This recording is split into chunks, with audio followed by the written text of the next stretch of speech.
নমস্কার বন্ধুরা, এই প্রচণ্ড গরমের দিনে শরীরকে ঠান্ডা করার জন্য আমি একটা নতুন আইসক্রিমের রেসিপি নিয়ে হাজির হয়ে গেছি। তার জন্য আমি এখানে 500 গ্রাম মতো টোন্ট মিল্ক ব্যবহার করছি। দুধটাকে জাল দিয়ে ঘন করে নিচ্ছি এবং অবশ্যই গ্যাসের ফ্লেমটাকে লোতে রাখছি। এরপরে আমি ওর মধ্যে দিয়ে দেবো কিছু পরিমাণ এলাচের দানা। দিয়ে দেওয়ার পরে ভালো করে আমি চামচের সাহায্যে একটু দুধটাকে নাড়াচাড়া করে নেব। নাড়াচাড়া করে নেওয়ার পরে আমি ওর মধ্যে দিয়ে দেবো পরিমাণ মতো চিনি দিয়ে দেওয়ার পরে ওর মধ্যে আমি দিয়ে দেবো কুড়োনো নারকেল দিয়ে দেওয়ার পরে চামচের সাহায্যে ভালো করে নারকেল এবং চিনিটাকে দুধের সাথে মিশিয়ে দিতে হবে এবং একটু কাজটা সময় নিয়ে করতে হবে এবং দুধটাকে ঝাল দিয়ে ঘন করতে হবে। এরপরে ওর মধ্যে আমি দিয়ে দেবো 10 টাকার একটা গুঁড়ো দুধের প্যাকেট।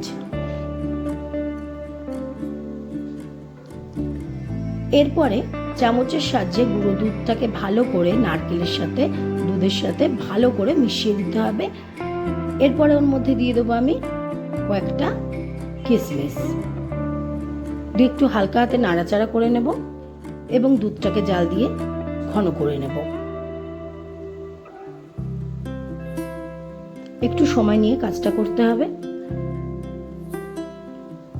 দেখো বন্ধুরা, দুধটা জাল দিয়ে ঘন করে নেওয়ার পরে দুধটা কিন্তু কিছুটা পরিমাণ শুকিয়ে গেছে। তার মানে আমার আইসক্রিমের জন্য যে দুধের দরকার সেটা কিন্তু আমার রেডি হয়ে গেছে। এবার দুধটাকে আমাকে ঠান্ডা করে নিতে হবে। মোটামুটি ঠান্ডা হয়ে গেলে আমি এখানে আইসক্রিমের কন্টেনারগুলো বার করে নিয়েছি। এরপর সেগুলোকে ঢাকনা খুলে দিচ্ছি। এবার আস্তে আস্তে আমি দুধটাকে এইভাবে ভেতরে ঢেলে দেব। একটু সাবধানে কাজটা করতে হবে যাতে বাইরে দুধটা পড়ে না যায়। এইভাবে আস্তে আস্তে করে সময় নিয়ে করতে হবে।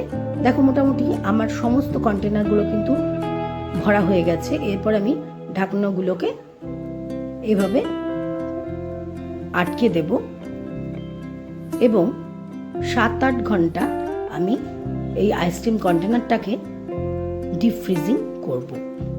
ডিপ ফ্রিজিং করার পরে 7-8 ঘন্টা ডিপ ফ্রিজিং করলেই কিন্তু আমার আইসক্রিমটা কিন্তু রেডি হয়ে যাবে।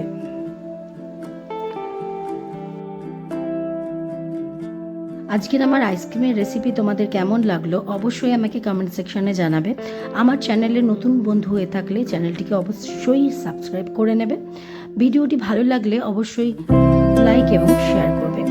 এই গরমে তোমরা খুব ভালো থাকবে, সুস্থ থাকবে। আজকের মতো এই পর্যন্তই।